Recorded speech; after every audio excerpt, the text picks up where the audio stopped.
Hello. Welcome back to my next episode. All right, what did we do yesterday? Before that, we'll jump into Anki. Make a stick, by the way. That's what we're studying. That's what we're mastering. This is like episode 22 or something like that. And about every video is 20 minutes-ish. So we are deeply into hours of active learning of this book. Anyway, oh no. Well, that's a rip in the chat. No Anki cards. That's fine. That's good. That's great. That's fantastic. That's amazing. All right. What did we read about yesterday? Well, I think we were reading about the testing effect in the wild. Nope. Studying the testing effect in the lab, okay? And we read about a couple studies. All these studies, I'm kind of like, the authors could have done better or more to explain them and show their validity. But I understand this book could have been thousands of pages if they did that, so they're keeping these studies to about a paragraph each. So the day before, we studied about the 1917, 1929, 1940s. Was this yesterday? Between about, okay. We said the 1939 study, then we're like 1940. Whoa, really?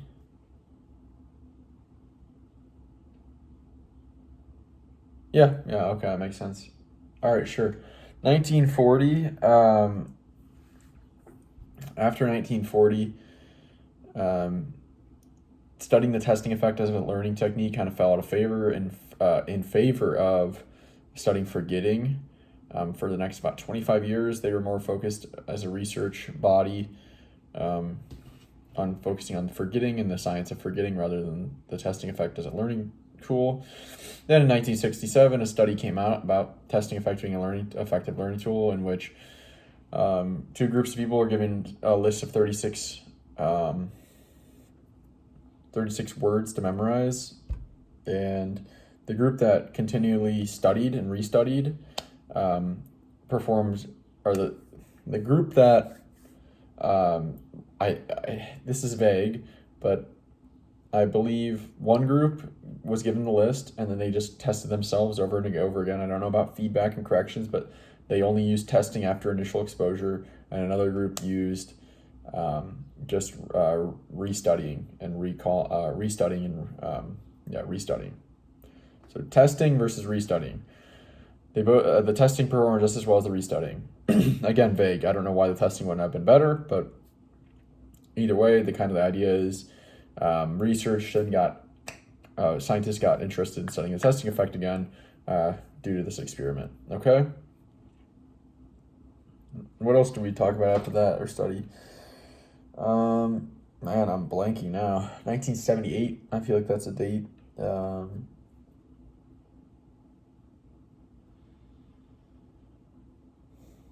I think we studied like 3 more. I'm not recalling any of the experiments.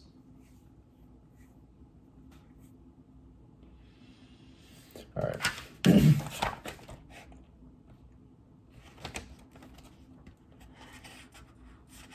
Okay.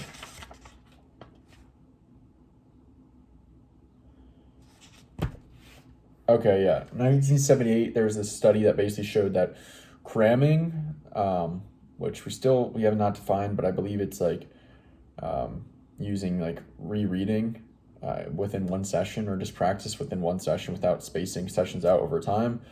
So cramming leads to better performance, like increased performance right after the cramming session, but then forgetting follows quickly after cramming. Okay.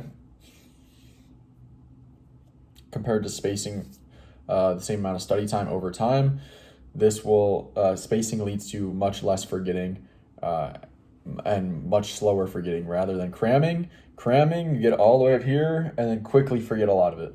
Okay? I think that was basically everything about that 78 study. Yep. And then there was a third study we looked at, and this was about, does multiple retrievals lead to less forgetting? Essentially, the answer is yes.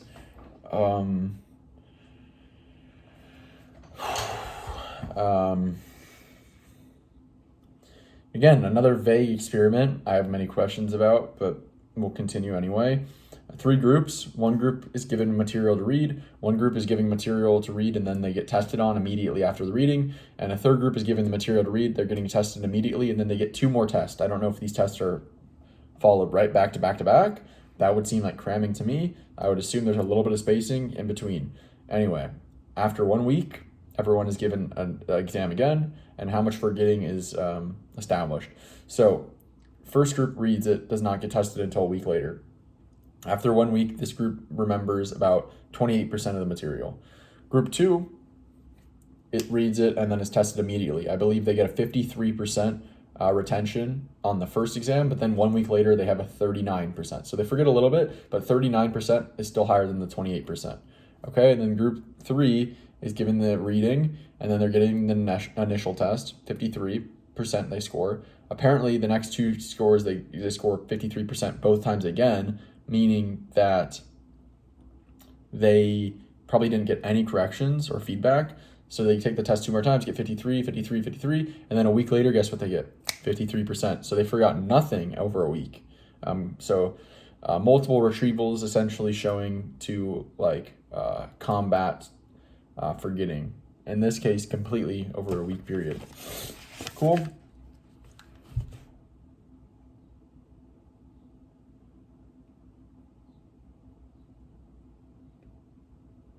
Funny. So actually, there's a note in here from my first read through of this book, and it was, maybe I haven't been spending enough time retrieving. It's just hard because there's lots of reading to be done. Funny, because now I actually retrieve so much more. These videos are all retrieval, essentially. Yeah, these are just hours of retrieval. I've posted 22 videos. Each is 20 minutes long. That's over 7 hours of retrieval. 7 hours of retrieval.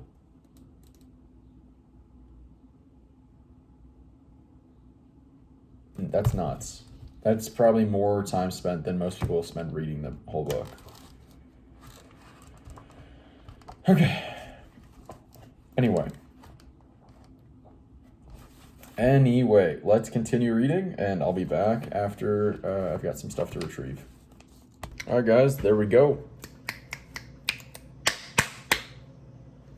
Just finished up studying the testing effect in the lab section. Didn't even realize we were about to finish that section. Basically, the study ended with, or the section ended with another study on the testing effect, but this one showing the generation effect. And so there was a study that showed, or that examined, memorizing word pairs yet again. And they love memorizing pairs of unrelated words, really, or just words in general. And so there's probably some reasons for that. Like minimizing previous experience or exposure, or mental models or chunks of information that you've already learned from, if you're studying memorizing a musical piece and you brought a musician versus a non-musician, that would be messed up. So just having random word pairs and numbers and stuff like that, that's probably more scientifically rigorous or valid. Anyway, there's a group that's studying memorizing word pairs, and another group that's memorizing word pairs. This group is just memorizing normally. This group has subtle cues, so they have some word pairs, and then one or two letters is a blank. So the example in the book was foot shoe, foot dash shoe. This one was foot dash s blank blank e. And even just the subtle effort that it caused, that it was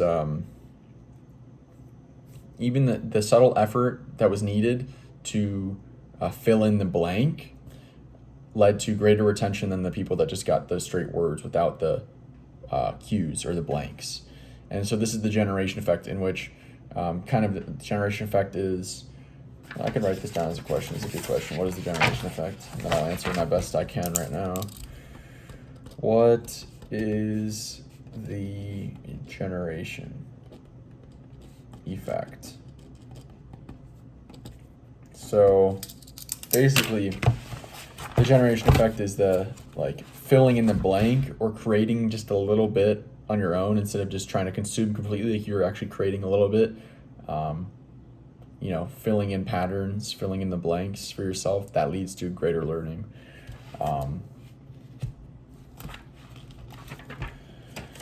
Okay.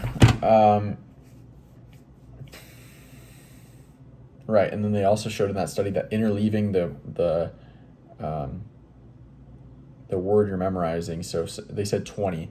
So you had one word pair and then 20 word pairs in between, and then you review the original word pair. Spacing in between 20 different word pairs led to greater retention and learning. And why is that? Well, the argument in the book is like, well, one argument is the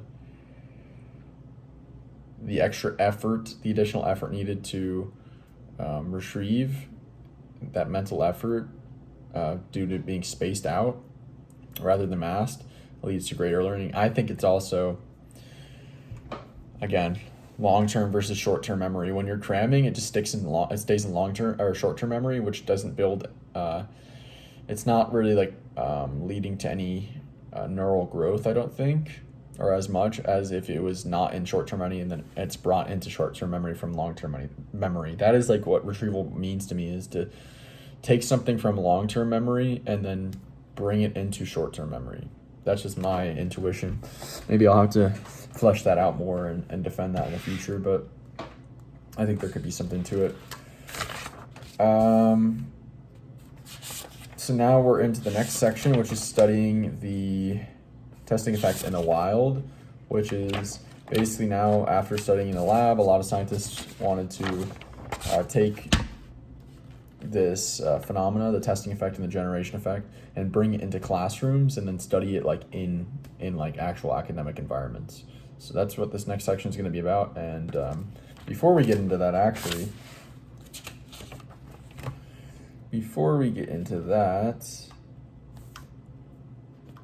what is this section about studying the testing effect in the lab? I'll say historical landmark studies and studies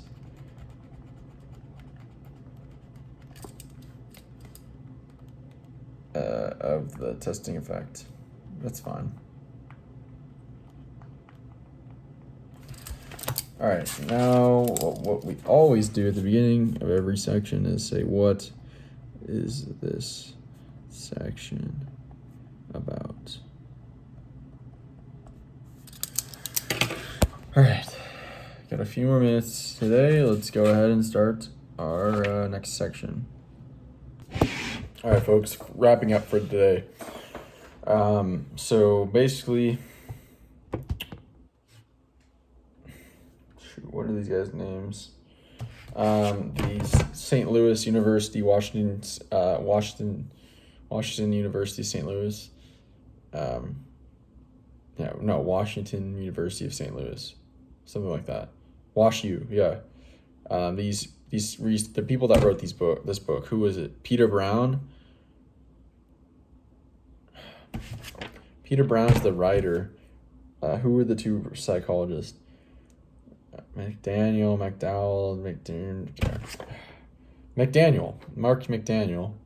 Henry Roediger. These two guys and their like group of cognitive psychologists were like in 2005. They're basically like, well, the testing effect has been shown in the lab to be effective multiple times.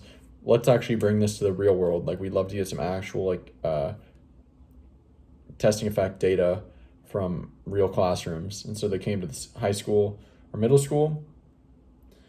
They came to a middle school, nearby middle school in Columbia, Illinois. And they basically were like, can we come in and do some research? The principal is like, we don't. I mean, if this is just about memorization, we're really not interested.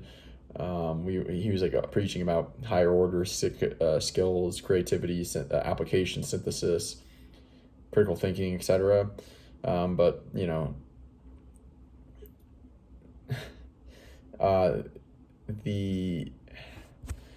the equipment and technology that would be able to be given to the school for the research was like very enticing. Money is typically tight in these like public schools for new technology and educational technology. So eventually one teacher is like, yeah, I mean, the principal budged. One teacher was really interested.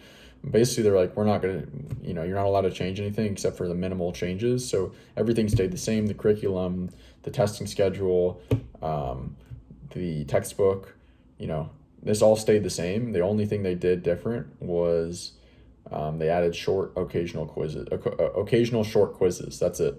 So more short quizzes. And that's where it kind of ended. So we're going to find out. I'm sure I already know that, these quizzes are going to be very effective in improving learning.